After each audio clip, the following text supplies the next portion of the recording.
Gérard de Nerval. Poésie 1830-1835. Enregistré en livre audio en 2019 par Stefano Francobora pour le public mâle et non-voyant et le public universitaire pour le libre partage des cultures du monde. Les papillons, de toutes les belles choses qui nous manquent en hiver, qu'aimez-vous mieux? Moi, les roses. Moi, l'aspect d'un beau pré, moi, la moisson blondissante, chevelure des sillons, moi, le rossignol qui chante, et moi, les beaux papillons. Le papillon, fleur sans tige, qui voltige, que l'on cueille en un réseau, dans la nature infinie, harmonie entre la fleur et l'oiseau. Ah, quand vient l'été superbe, je m'en vais au bois tout seul, je m'étends dans la grande herbe comme un mort dans son linceul. Sur ma tête renversée, là, chacun d'eux à son tour passe comme une pensée de poésie ou d'amour. Voici le papillon faune, noir et jaune. Voici le mars azuré qui porte des étincelles sur ses ailes d'un velours riche et moiré. Voici le vulcain rapide qui vole comme un oiseau. Sa robe noire et splendide porte un grand ruban ponceau. Dieu le souffrait dans l'espace comme un éclair à reluit, mais le joyeux nacré passe et je ne vois plus que lui. Comme un éventail de soie, il déploie son manteau semé d'argent, et sa robe bigarrée est dorée d'un or verdâtre et changeant. Voici le macaron zèbre, de fauve et de noir rayé, le deuil en habit funèbre, et le miroir bleu strié. Voici l'argus feuille morte, le moriot, le grand bleu, et le pan du jour qui porte sur chaque aile un œil de feu. Mais le soir brunit nos plaines, les phalènes prennent leur essor bruyant, et les sphinx aux couleurs sombres, dans les ombres voltigent en tournoyant. C'est le grand pan à l'œil rose, dessiné sur un poil gris, qui ne vole qu'à nuit close, comme les chauves-souris, le bombis du troène rayé de rouge et de vert, et le papillon du chêne qui ne meurt point en hiver. Voici le sphinx à la tête de squelette, peint en blanc sur un fond noir, que le villageois redoute sur sa route de voir voltiger le soir. Je hais aussi les phalènes, ces lourds hôtes de la nuit, qui voltige dans nos plaines de 7 heures à minuit. Mais vous, papillons que j'aime, légers papillons du jour, tout en vous est un emblème de poésie et d'amour. Le peuple, son nom, ô vous qui célébrez tous les pouvoirs ainsi, que le canon des invalides et qui pendant la lutte aussi n'êtes jamais plus homicide.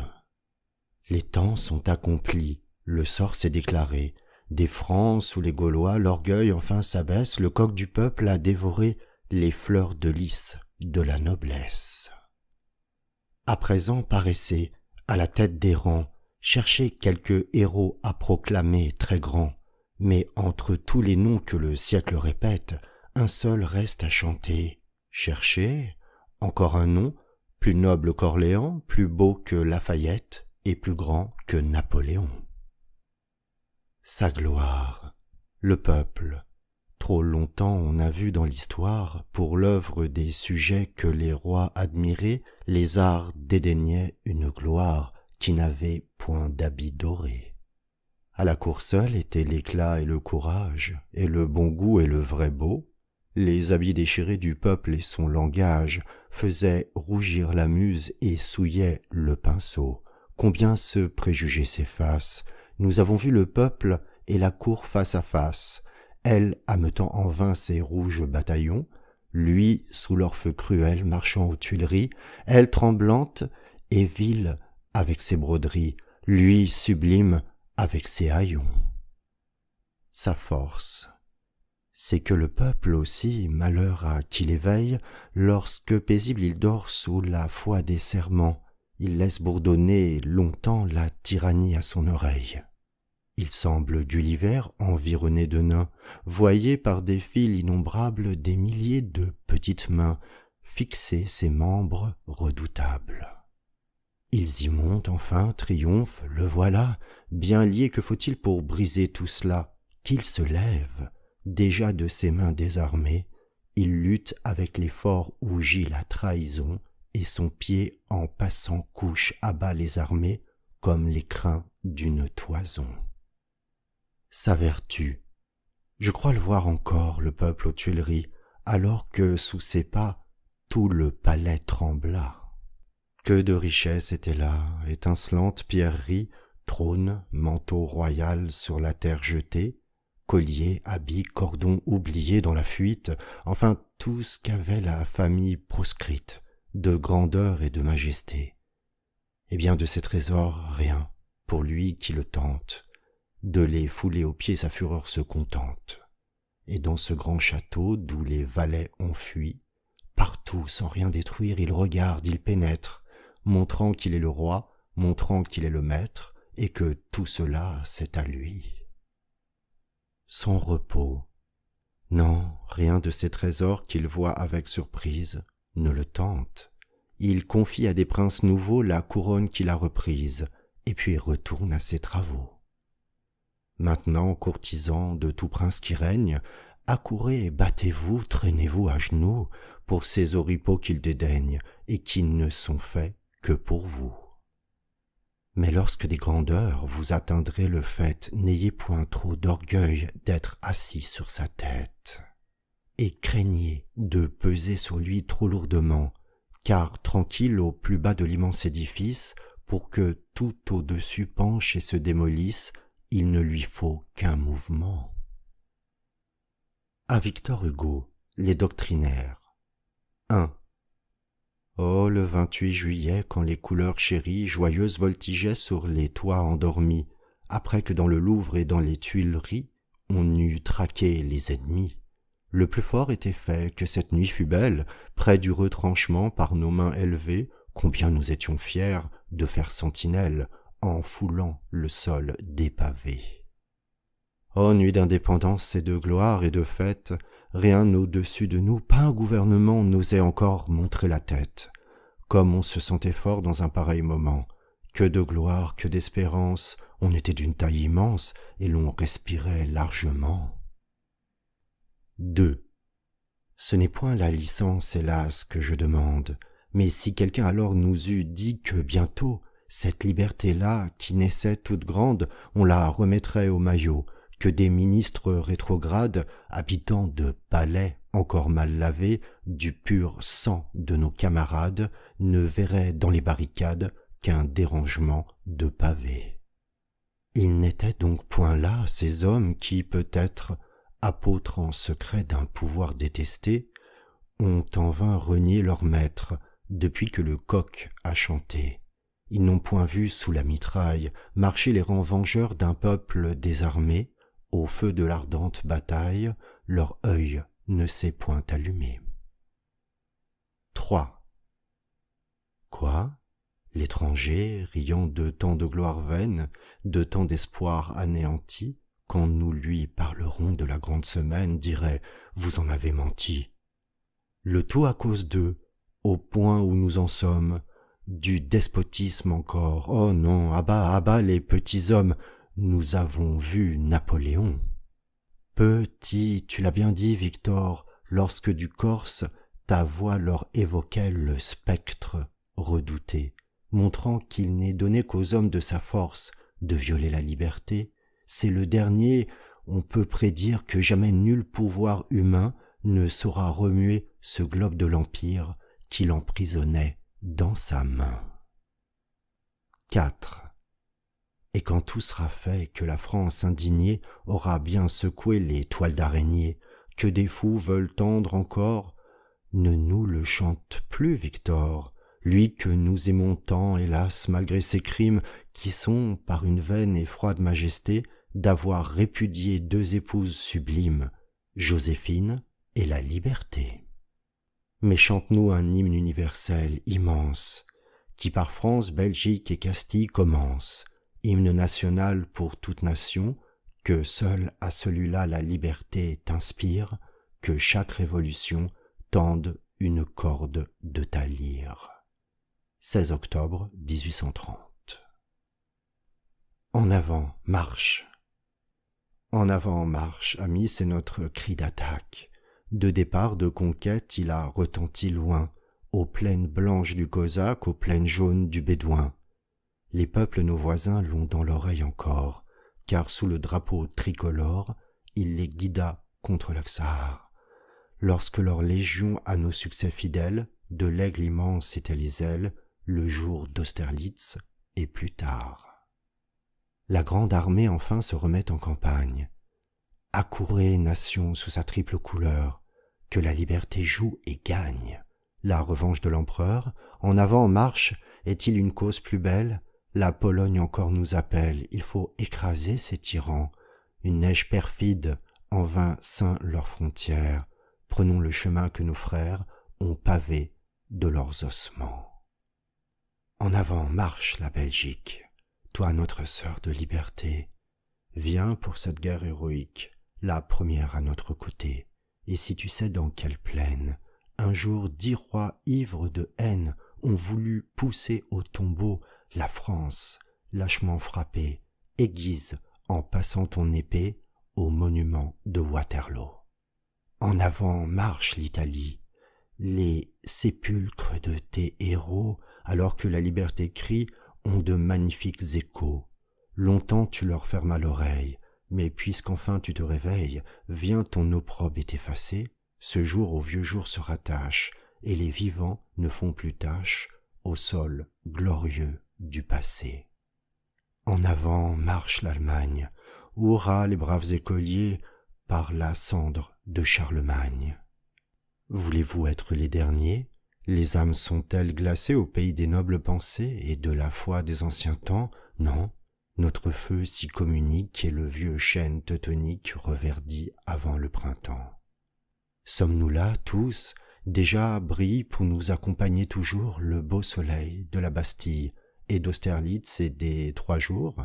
Marchons, la voici reformée, après 15 ans la grande armée, mais à des succès différents, quoique la liberté nous mène, pour l'ombre du grand capitaine, laissons un vide dans les rangs. Ah, la route est belle et chère à notre gloire, toutes les plaines là sont des pages d'histoire, mais combien de Français y sont ensevelis. Oh, pourtant nous aurons l'âme joyeuse et fière, quand nos pieds triomphants fouleront la poussière d'Iéna, de Friedland, d'Essling ou d'Austerlitz. Puis, avant d'arriver jusqu'à l'Empire russe, nous pousserons du pied et l'Autriche et la Prusse, tuant leurs aigles noirs qui semblent des corbeaux, et nous rirons à voir ces vieilles monarchies honteuses choir parmi leurs estrades pourries, leurs tréteaux vermoulus et leurs pourpres en lambeaux.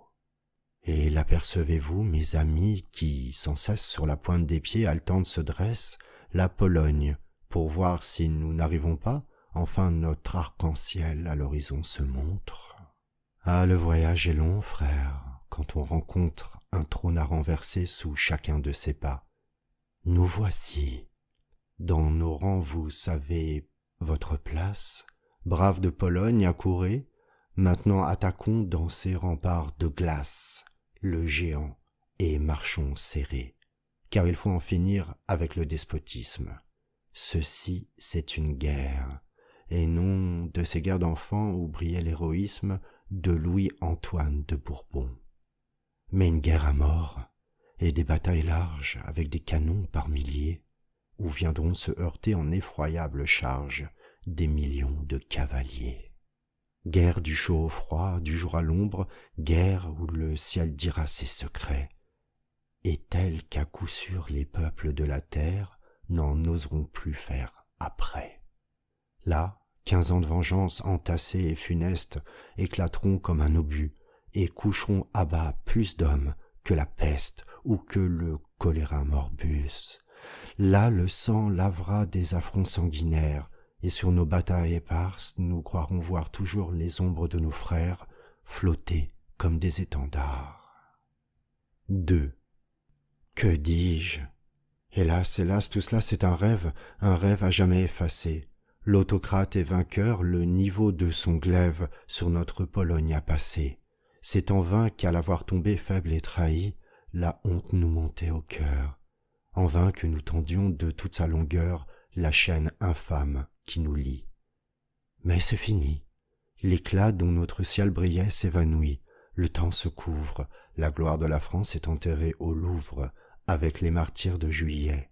Une vieille hideuse à nos yeux l'a tuée. Vieille à l'œil faux, aux pas tordus, la politique enfin cette prostituée de tous les trônes absolus. Oh, que de partisans s'empressent autour d'elle, jeunes et vieux, petits et grands, inamovibles courent à tous les rois fidèles, fouillis de 10 gouvernements, avocats, professeurs à la parole douce, mannequins usés aux genoux, tout cela vole et rampe et fourmille et se pousse, tout cela pue autour de nous. C'est pourquoi nous pleurons nos rêves poétiques, notre avenir découronné, nos cris de liberté, nos chants patriotiques, leur contact a tout profané. Notre coq dont ils ont coupé les grandes ailes dépérit vulgaire et honteux, et nos couleurs déjà nous paraissent moins belles depuis qu'elles traînent sur eux. Or vers de grands combats, de nobles entreprises, quand pourront les vents l'emporter, ce drapeau conquérant qui s'ennuie à flotter sur des palais et des églises. Liberté, l'air des camps aurait bientôt retint ta robe qui fut rouge et bleue. Liberté de Juillet, femme au buste divin et dont le corps finit en queue. Profession de foi. J'aimerais mieux, je crois, manger de la morue, du curry à l'indienne ou de la viande crue, et le tout chez Martin, place du Châtelet, d'où je sors. J'aimerais mieux même s'il fallait travailler à 100 sous la colonne au Corsaire, ou bien au Figaro comme un clerc de notaire, ou bien dans la revue, à raison de 100 francs, la feuille in octavo, petit romain sur grand papier, ou dans la mode, ou le Globe, ou l'Artiste, pour rien, que de m'entendre appeler philippiste, républicain, carliste, henriquiste, chrétien, païen, mahométan ou saint-simonien, blanc ou noir, tricolore ou gris ou vert ou rose, enfin quoi que ce soit qui croit à quelque chose.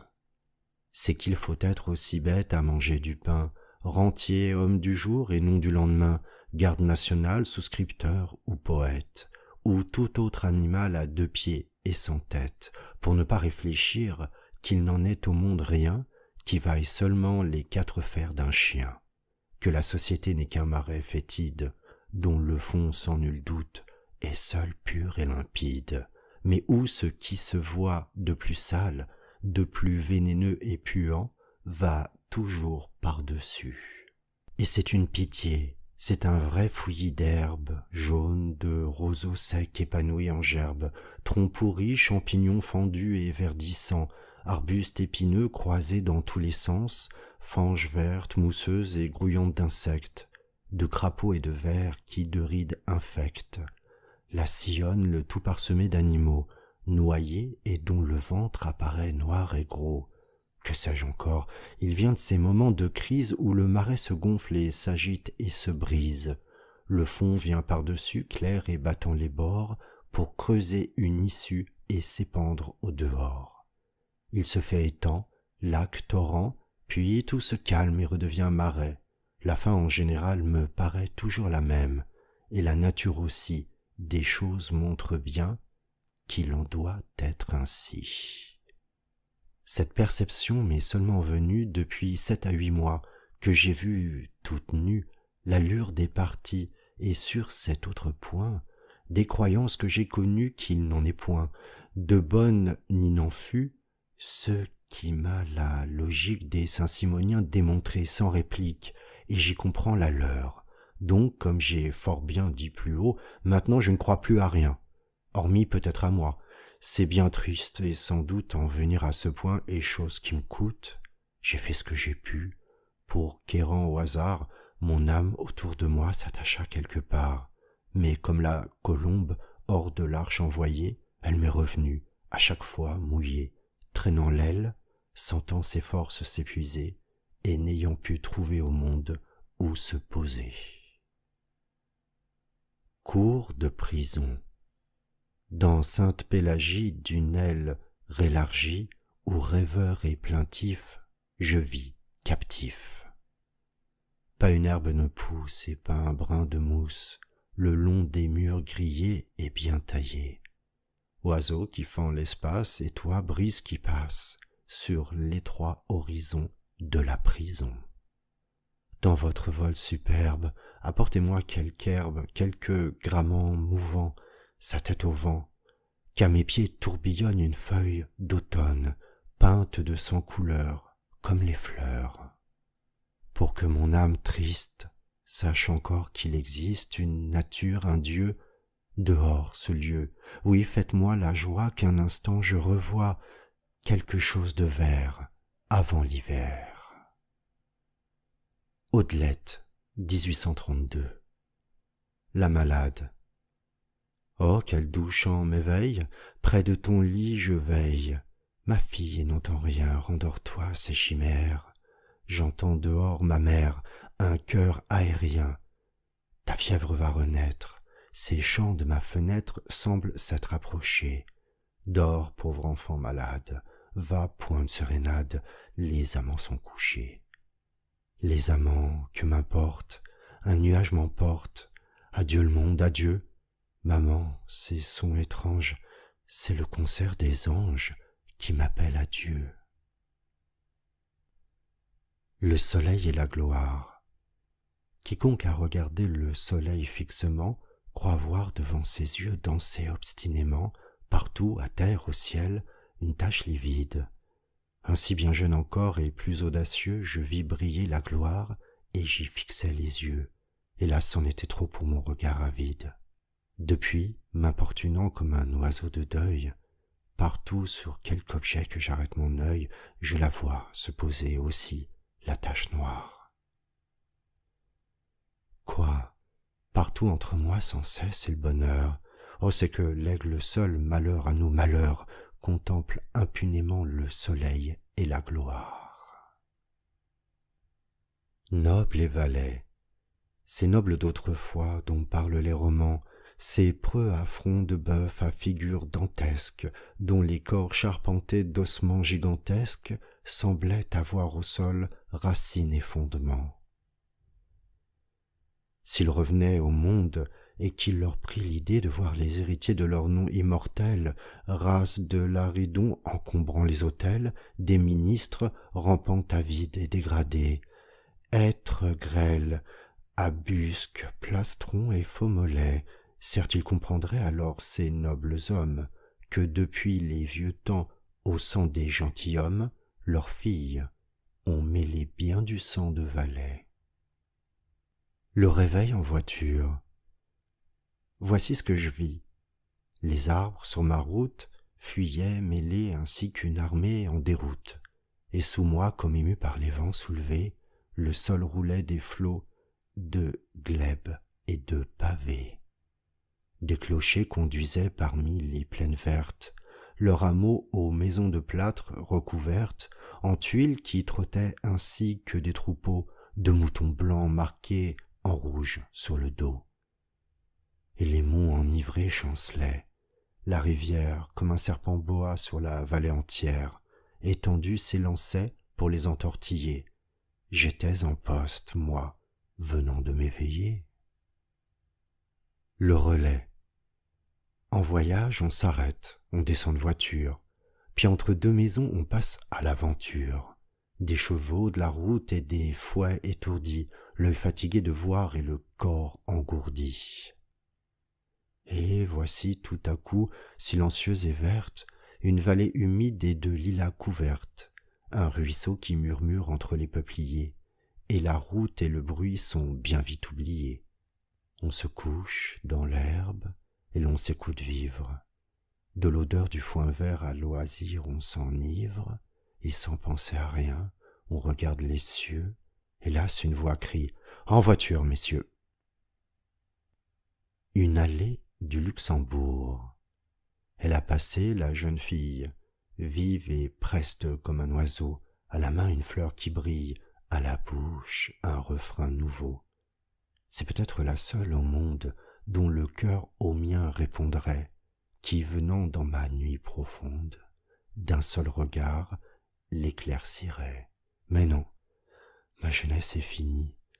Adieu, doux rayon qui m'a lui. Parfum, jeune fille, harmonie. Le bonheur passait, il a fui. Notre-Dame de Paris. Notre-Dame est bien vieille, on la verra peut-être, enterrée cependant Paris qu'elle a vu naître. Mais dans quelques 1000 ans, le temps fera broncher comme un loup fait un bœuf, cette carcasse lourde tordra ses nerfs de fer, et puis d'une dent sourde rongera lentement ses vieux os de rocher. Bien des hommes de tous les pays de la terre viendront pour contempler cette ruine austère. Rêveurs et relisant le livre de Victor, alors ils croiront voir la vieille basilique, tout ainsi qu'elle était puissante et magnifique, se lever devant eux comme l'ombre d'un mort. Audelette 1835. Fantaisie. Il est un air pour qui je donnerais tout Rossini, tout Mozart et tout Weber, un air très vieux, languissant et funèbre, qui pour moi seul a des charmes secrets. Or chaque fois que je viens à l'entendre, de 200 ans mon âme rajeunit, c'est sous Louis XIII, et je crois voir s'étendre un coteau vert que le couchant jaunit. Puis un château de briques à coins de pierre, aux vitraux peints de rougeâtre couleur, ceint de grands parcs avec une rivière, baignant ses pieds qui coulent entre des fleurs. Puis une dame, à sa haute fenêtre, blonde, aux yeux noirs en son costume ancien, que dans une autre existence peut-être j'ai déjà vue et dont je me souviens. Dans les bois, au printemps l'oiseau naît et chante. N'avez-vous pas ouï sa voix? Elle est pure, simple et touchante, la voix de l'oiseau dans les bois. L'été, l'oiseau cherche l'oiselle, il aime et n'aime qu'une fois, qu'il est doux, paisible et fidèle, le nid de l'oiseau dans les bois. Puis quand vient l'automne brumeuse, il se tait avant les temps froids. Hélas qu'elle doit être heureuse, la mort de l'oiseau dans les bois. Le 25 mars. Déjà les beaux jours, la poussière, un ciel d'azur et de lumière, les murs enflammés, les longs soirs, et rien de vert, à part encore un reflet rougeâtre, décore les grands arbres aux rameaux noirs. Ce beau temps me pèse et m'ennuie. Ce n'est qu'après des jours de pluie que doit surgir en un tableau le printemps verdissant et rose, comme une nymphe fraîche éclose qui, souriante, sort de l'eau. La grand-mère. Voici 3 ans qu'est morte ma grand-mère. La bonne femme, et quand on l'enterra, parents, amis, tout le monde pleura, d'une douleur bien vraie et bien amère. Pour moi, j'errais dans la maison, surpris, plus que chagrin, et comme j'étais proche de son cercueil, quelqu'un me fit reproche de voir cela sans larmes et sans cris. Douleur bruyante et bien vite passée, depuis 3 ans, d'autres affections, des biens, des maux, des révolutions, ont dans les cœurs sa mémoire effacée. Mais moi, j'y songe et la pleure souvent. Chez moi, toujours par le temps prenant force, ainsi qu'un nom taillé dans une écorce, son souvenir se creuse plus avant. Audelette retrouvée, le coucher du soleil, quand le soleil du soir parcourt les Tuileries et jette l'incendie aux vitres du château, je suis la grande allée et ses 2 pièces d'eau, tout plongé dans mes rêveries. Et de là, mes amis, c'est un coup d'œil fort beau, de voir, lorsqu'à l'entour la nuit répand son voile, le coucher du soleil, riche et mouvant tableau, encadré dans l'arc de l'étoile. Gérard de Nerval, Poésie française, 1830-1835.